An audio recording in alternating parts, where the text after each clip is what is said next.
aula que ele dá hoje. Sem brincadeira. Pra nós é a primeira.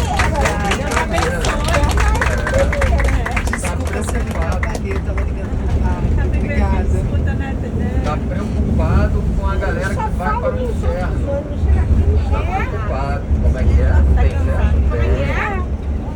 Tem. O que é, Pedro? Ele tá preocupado com essa galera que vai pro inferno. A turma que vai pegar o trem. A turma que vai pegar o O samba. Alexandre tá preocupado com a turma do trem. Tá muito preocupado. Tá muito preocupado. É assim que é. O padre tem que estar assim.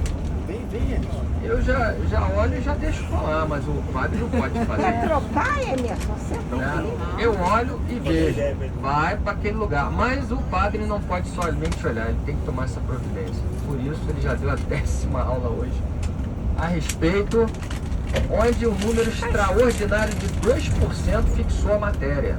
Vixe, Maria. É, porque o povo assim. Você tá chamando a O gente de povo burra, não, isso tá mesmo? dizendo que o povo não quer. E aí, eu já não me lembro mais se eu falei aqui, porque Ah, ele não falou assim, falou conta a nada. história que você contou ontem. Eu contei tanta história ontem, já não sei mais. Porque Mas cada repete. trajeto desses, os caras me pedem história, eu já conto um monte. Repete. E eu não lembro aqui o que eu falei, porque eu não falei.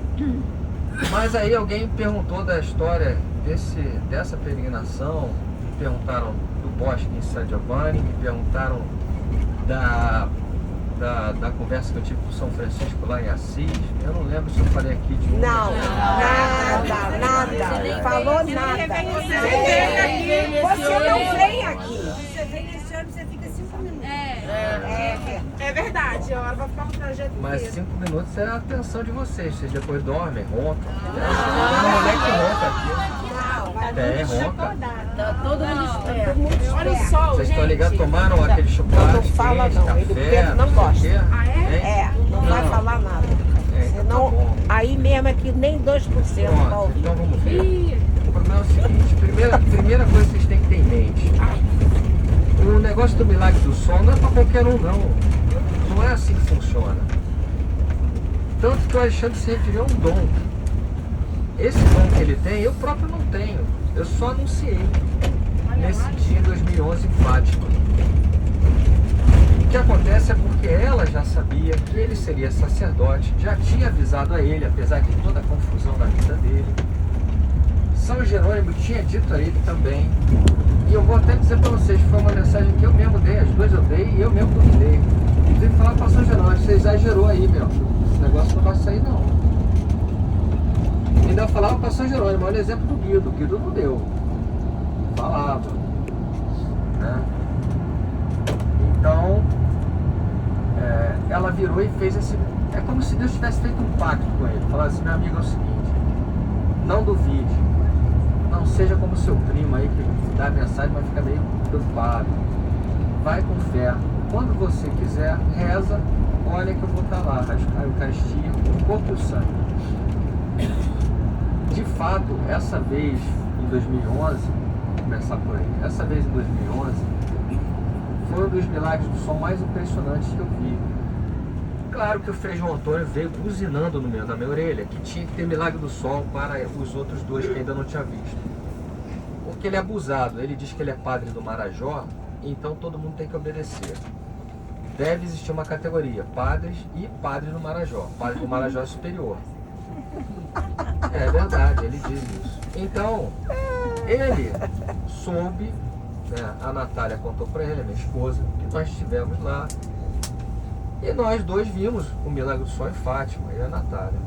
Ele ficou doido, ele falou assim, mas como é que é isso? Aí eu expliquei como era. Ele virou e falou assim, então, vamos marcar lá. Quando eu estiver de férias, vocês vão lá, eu encontro vocês em Fátima e eu quero ver isso aí. Eu falei, Frei, eu não tenho como mandar esse negócio, eu posso pedir. Não, eu sou padre do Marajó, eu vou chegar lá, eu vou dizer e vai ter que ter. Ele falou, você já foi tantas vezes lá em Fátima, nunca viu. Um monte de gente foi e ninguém nunca viu. Como é que você vai ver? Porque eu sou padre. Tá bom. Aí marcamos. E o Frei tinha ido. E o Frei deu um escândalo lá quando ele viu. E ele foi me dando ordem. Naquela época não era bonito como hoje não, era terra batida. Isso, quando passava um carro, subia aquela poeirada, rapaz, era um negócio difícil. E nós fomos andando e rezando. E o Frei olhava de vez em quando, não dá pra ver nada, não dá pra ver. Eu falei, a gente nem chegou. É lá na via, tem que fazer a via sacra, Frei. Na via sacra que as coisas acontecem. Não, quero ver, calma. Não sei se vai dar, não sei se vai dar. Pergunta pra ela. Aí eu falava, Nossa Senhora, por favor, como é que é? Nada. Aí, aquela coisa, né? Quem manda é a mulher, minha mulher já começou. Dá um jeito. Dá um jeito. O Frei tem que ver. O Frei é padre, não pode. É o Frei, né? Eu falei, calma, vou tentar. Daqui a pouco ele fala com o teu anjo aí. Eu falei, mas não é meu anjo que fala com o teu anjo aí, tá bom. É o seguinte, a situação tá grave aqui. Acho bom vocês darem uma solução. Nisso, o tempo todo fechado. Aí eu pensei, nem se eles quiserem vai dar pra ver nada. Aí eu falei com a senhora quando a gente chegou na via sacra, falei, então abre pelo menos o tempo para ele ver o céu, o sol, e aí a gente vê o que vai acontecer. Aí abriu tudo, o azul. Aí ele já se animou. Aí eu falei, vamos fazer a via sacra e eu vou dizendo aí se alguma coisa acontecer. E aí o meu anjo da guarda falou assim, diz para ele que o sol vai brilhar para ele no dia 19 de agosto. E aí eu falei isso para ele, falei, Frei, pena que é só no outro ano, né? Que já passou 19 de agosto, do aniversário, já foi. Então é só na tua data aí, parece que vai ter alguma coisa. Não, tu não sabe, Tiquito. A imagem que está lá em cima do bosque é a comemoração do dia 19 de agosto. É lá que vai ser. Aí eu olhei pro meu anjo e falei assim, e aí, é lá que vai ser? Nada dele faz, aquela coisa, ele fica calado, me olhando sério. Aí eu falei assim, agora eu tô numa situação, porque eu fui falar esse negócio, não sei se é lá, o Frei acha que é, se não for, eu vou ficar numa situação ruim. Fomos rezando, ele falou, vamos lá em frente à imagem no dia 19 de agosto, vamos fazer uma oração. Quando ele começou, aí o sol começou. O sol piscou, virou, mudou de forma, aí o sol virou a hóstia. E o Frei deu um escândalo. Olha o sol! Ele berrava com aquela voz de tenor dele, aquele vexame, uma vergonha. Para coroar vinha um grupo de senhoras espanholas, né, com a sua correntinha, medalhinhas, véu, aquele negócio todo, todas paramentadinhas, com a bandeirinha da Espanha, a primeira segurava. Aí eu falei, só pode ser castigo divino.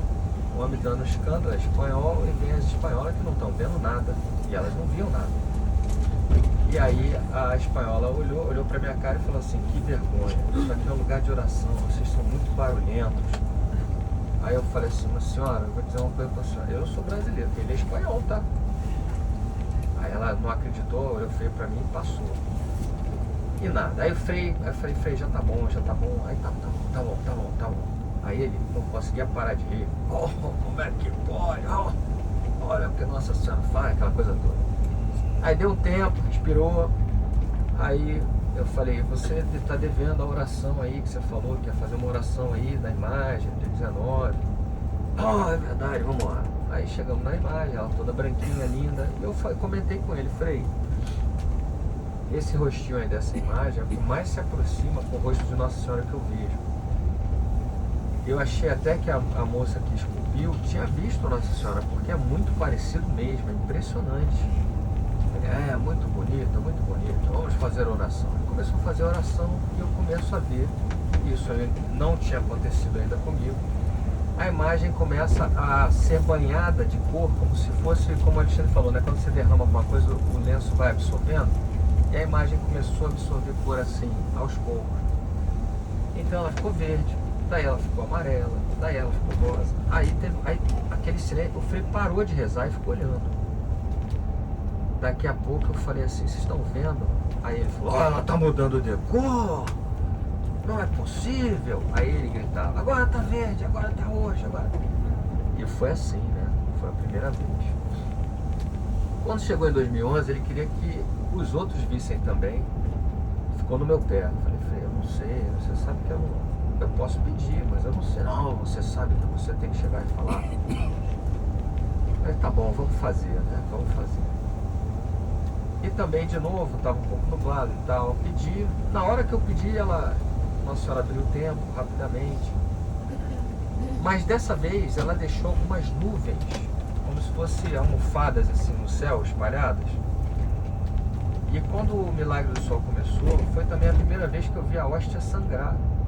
E ela sangrava com um filete por cima e começava a se espalhar aquele vermelhidão nas nuvens, absorvendo o sangue dele.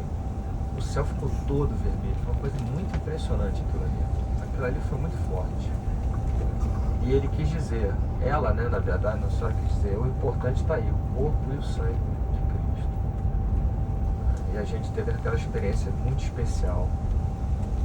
Antes de Fátima, eu só tinha visto o Milagre do Sol em Medjugorje, em 1999. Numa missa campal, eu contei também no outro grupo, foi numa missa campal, em croata, e naquela época não adiantava, meu amigo, não tinha Google, não tinha YouTube, não tinha nada, não tinha celular, não tinha tradução. A gente ia na fé. E o padre mandava aquele croata fluente, né? Aquela parada sem respirar.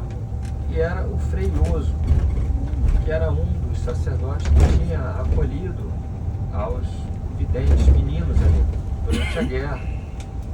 Era um homem de grande valor porque ele tinha sido preso. E ele era tão amado por Nossa Senhora que à noite, quando ele fazia a oração dele, as portas da cadeia se abriam sozinhas. E os comunistas que tomaram a antiga Iugoslávia ali, eles não sabiam como é que podia o sistema falhar e as portas se abrirem. E o mais curioso, corriam logo para ver onde ele estava. Ele continuava sentadinho na cela dele, tranquilo. E dizia para os caras, não vou a lugar nenhum não. Chegou um momento que eles até desistiram do negócio das celas, que eles falaram assim, olha, não dá para prender esse homem, as portas se abrem. Ele era um sacerdote tão comprometido, ele é frade franciscano, ele era um sacerdote tão comprometido, freioso, que ele dava o jeito de rezar a missa na cela dele todos os dias. Como é que ele fazia? Com um pedaço de pão que era dado na refeição, ele guardava para fazer a missa. Ele consagrava e fazia a missa mesmo sozinho ali na cela. Em determinado momento, o freioso nessa prisão, ele pediu que entregassem a ele uma Bíblia. Ele estava sentindo falta da leitura. Perguntou se não podiam, por caridade, dar uma Bíblia. Eu não me lembro se por maldade ou que só tinha aquela, deram uma Bíblia em italiano para ele, mas ele não falava italiano, ele não lia italiano. Ele era croata, ele falava croata. E acho que foi uma coisa assim de 40 dias depois e tal, o sujeito está lendo lá e o pessoal ficou curioso, falou, mas como é que esse homem está lendo isso aqui se ele não aprendeu? O que eu sei é que logo depois ele falava fluentemente italiano, ele fala um italiano muito bom. E nós comprovamos, que nós estivemos com ele numa reunião de oração, minha mãe estava também, lá em Mostar, e ele falava um italiano perfeito, perfeito. Foi o Espírito Santo quem o ensinou, e ele dizia isso. Ele nunca aprendeu, foi o Espírito Santo quem o ensinou. Esse era o nível desse homem. Quando nós soubemos que ele faria a missa das 5 horas da tarde, aí a brasileirada era pouca gente, uns 20 e poucas pessoas, nós todos fomos lá para assistir. Aí avisaram a gente, ele não vai rezar em italiano, ele vai rezar em croata, não tem problema, a gente quer assistir a missa dele. E nós lá, sem entender nada, mas missa você entende, né? Porque a missa é igual no mundo inteiro. O que a gente não entendeu mesmo foi a homilia, cara. A homilia não dava para entender nada, meu. Mas deve ter sido bonito, tinha gente chorando e tal, a gente não entendeu nada. Mas aí Deus compensou a fé daqueles brasileiros ali. O brasileiro é um bicho que tem fé mesmo, tem raça. Quando chegou na hora da elevação, quando ele começou a oração antes da elevação, houve uma revoada de pássaros, mas era muito pássaro, eu nunca vi, uma coisa que parecia nuvens de pássaros passando por cima da nossa cabeça, por cima ali de onde estava. Hoje em dia é um rincão, era ali, era um palco mais ou menos, hoje em dia é um rincão legal, minha mãe disse que é um rincão bacana. E aí aquela revoada louca de pássaros, aquela loucura, né? Aquela loucura. E aí quando ele levantou a hóstia, os pássaros sumiram, era um silêncio absoluto. Era um silêncio absoluto, uma coisa inacreditável, como se eles tivessem se alojado para olhar. como se tudo parasse para contemplar Deus. E o sol estava descendo uma montanha, atrás de uma montanha começa aqui, o sol do verão de lá. Ele estava descendo. Ele parou em determinado lugar e aí eu comecei a ouvir o pulsar de um coração. Quando a gente olhou para o sol, ele virou o coração e pulsava, mas fazia barulho da pulsação, e era o coração. Aí, meu amigo, tinha gente do lado gritando, com medo, a gente se abaixou, a gente se ajoelhou, veio aquela confusão na missa. Eu fiquei olhando aquilo e falei, nossa. E aí o sol dançou, o sol mudou de cor, aquela coisa toda que faz, né? E essa tinha sido, e durou enquanto ele fez a elevação da hoste e do cálice. Depois passou, voltou ao normal, o sol se pôs, uma coisa muito impressionante. E ali tinha sido a primeira vez que eu tinha visto. Pois eu só voltei a ver esse milagre do sol em Fátima em 2007. É bem verdade que depois disso eu tive várias experiências tanto com o do sol quanto da lua. Na lua, pela primeira vez, eu vi a lua girar e mudar de posição para as estrelas, mudar de cor, etc. Foi em Lourdes. Foi em 2009 em Lourdes. Mas eu tenho sido acompanhado por esses sinais. Deus dá a graça, né, de permitir que aqueles que estão comigo vejam. Não sei se todos viram aqui em São Giovanni, muita dessa vez foi alto índice de aproveitamento, muita gente viu. Essa coisa de Nossa Senhora se mostrar para as pessoas, a primeira vez que ela fez isso para o grupo foi na nossa peregrinação a Lourdes, que ela se mostrou de azul, as pessoas viram, se emocionaram. Lá também na Via Sacra, no Bosque de Lourdes. E agora, aqui na São Giovanni, vestida de sol, foi a primeira vez vestida de sol. Então é um privilégio grande para vocês, é uma coisa que vocês vão levar para a vida inteira. Mas não adianta vocês ficarem olhando o sol, isso vai causar dano sério nos olhos de vocês. Vocês viram a diferença, o sol desaparece, a luz some, e aí você pode ver, nós estamos em oração. Mas tem gente que fica olhando o sol direto, fica com problema na vista, fica olhando o sol nas suas cidades e tudo. Vamos. Peraí, deixa o Valério anunciar aí agora, chegamos.